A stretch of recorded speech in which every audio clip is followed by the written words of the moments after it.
Difference between casual and competitive play is the emphasis put on survival. When you're playing casual matches, it doesn't really matter if you die. You won't lose points or miss out on anything, and you can just queue up for the next game, no problem. But in competitive modes, every game matters if you want to do well. In Arena, you gotta pay points for bus fare, which can really add up after multiple games. And in tournaments like Cash Cups or the FNCS qualifiers, the number of games is limited. You won't be able to just keep queuing. You gotta give it your all in every game. So because of this, players in competitive matches take each game much more seriously. They play mainly for the end goal of surviving. And with that, a lot more thought gets put into taking engagements. Players and teams will consider things like, can we get these kills and still rotate safely to zone? Or should I keep looting for better gear before pushing this enemy? If the circumstances don't align, they'll typically play passively and wait for a better moment.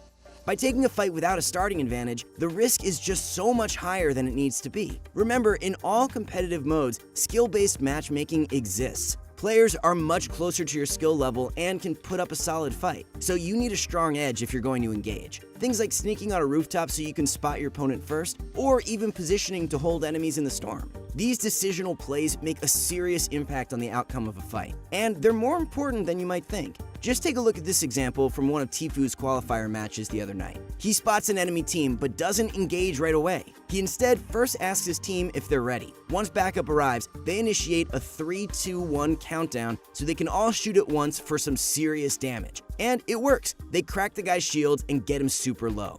Now, in arena or pub matches, most of us would just push and force the fight. But look at the situation here. The enemy team posts up on a small hill and now has the high ground advantage. Not only that, but the next safe zone hasn't been revealed yet. It could potentially require a long run. Even though they got some damage in, the circumstances aren't really in our squad's favor here. Maybe if they got a knock on the player, they would have pushed. But they didn't, so they'd rather not take the risk and simply back off instead. So guys, survival trumps all other aspects when it comes to competitive. Before taking each engagement or decision, think about how it'll impact you and your chances of surviving. Because making sure you can reach the end game and earn points from placements is critical if you're looking to improve.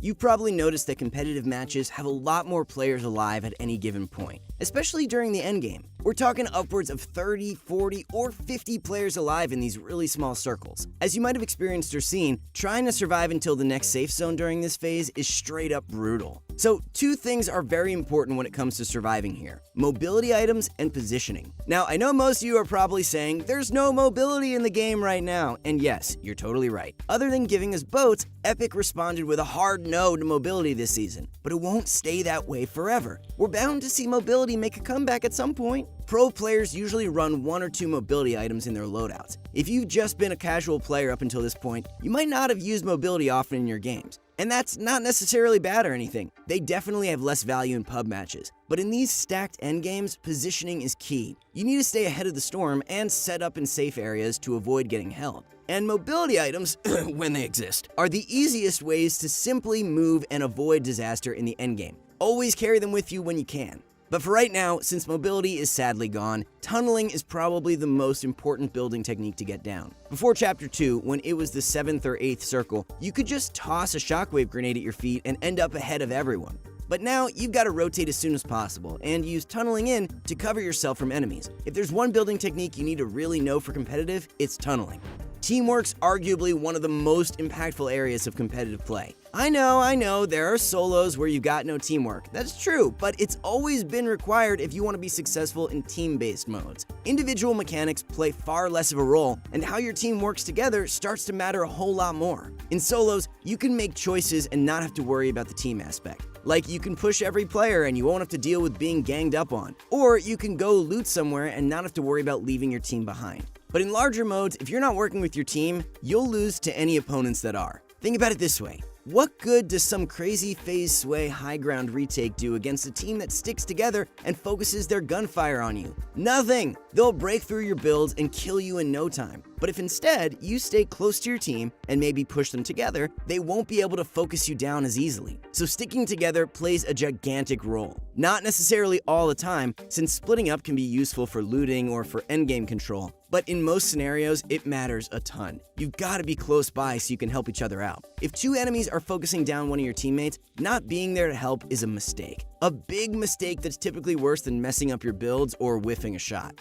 In terms of communicating with your team, there's the role of in-game leader, or IGL, that each team usually has. The IGL has the job of making calls and instructing the team on things like rotating, disengaging, regrouping, taking fights, and inventory management. Because with 4 players on a team, things can get hectic. You can't all be making decisions, or else everyone's going to start doing their own thing. And that's when teams start to crumble. The rest of your team needs to listen to their IGL. Even if you think the call might not work, you gotta follow it. The full team not committing can often ruin strats, so you can't be that guy that doesn't follow them. But everyone else can make their own callouts too. In a team setting, communication is key. It's kind of a skill in itself, really. Letting your teammates know things like if you got an enemy low, if you need mats or ammo, or how hard you're committing to a kill are all calls that can impact your game.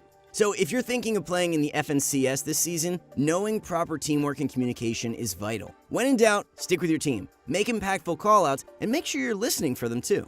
If you're trying to improve at the game, but maybe you feel like you've hit a brick wall, one of the biggest tips we can give you is to recognize your mistakes and learn from them. Every time you die, take a lot of damage, or lose a match, chances were that you could have done something differently for a better result. Whether it was taking a better position, building more, disengaging the fight, not peeking the way you did, the list goes on. Because truth be told, we see plenty of players put in the time but never see improvement. And a big reason is that they don't take responsibility. They'll die and blame the game, or even blame the enemy player in some cases, which sometimes makes us laugh. Like, why is the enemy to blame if they won the fight? Kinda silly when you think about it. Sure, there are times when bad luck can screw you over, but there are always things that you can do differently to prevail. Guys, if you can't recognize your misplays, you'll never ever learn from them. So recognizing them is the first step. Realize that you aren't perfect and that you make mistakes, and that's fine. And with each loss, go over the decisions that led to defeat. Ask yourself, what could I have done differently, and think of a few choices. If you do that, you're bound to learn something that can help you play better in the future. And this mindset still comes into action even more so once you start playing competitively. Like if you begin playing arena games, the first couple or several thousand points can be gathered just by doing what you've learned instinctively. But eventually, you'll reach a point where your skill level can't improve that way. Your opponents will be just as good as you, if not better. So you'll have to start fixing mistakes to improve.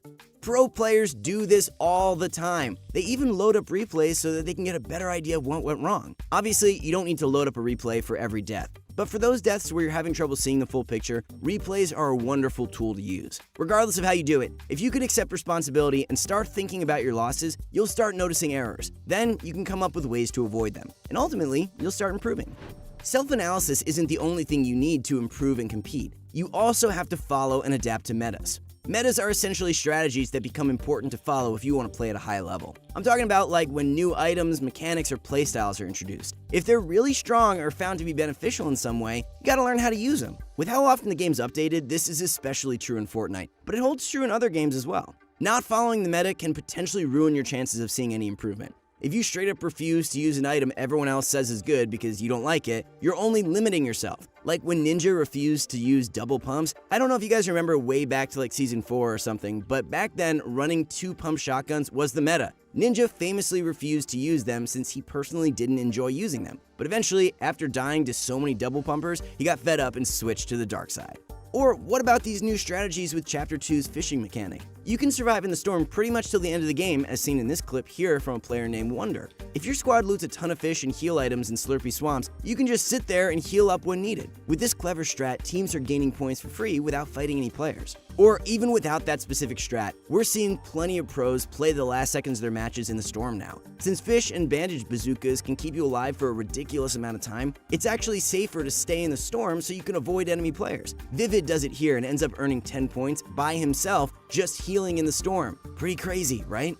We could go on with more examples, but what we're trying to say with all this is how beneficial it is to follow metas and what other players are doing. Try to spend time watching pros and think about their gameplay choices. Get involved with the community by joining competitive discords or online discussions. Oh, and keep watching our channel. We'll always keep you guys posted on what's relevant, because if you don't take steps to learn new things, you're putting yourself at a serious disadvantage. If you're hesitant about joining the competitive scene, we get that. High-level games can seem really intense, but they are a blast to play. And if you follow our tips, it doesn't matter if you're just starting off. As long as you have the right mentality, you can improve. And maybe, just maybe, one day go pro. Alright guys, that's it for today's video. We really hope you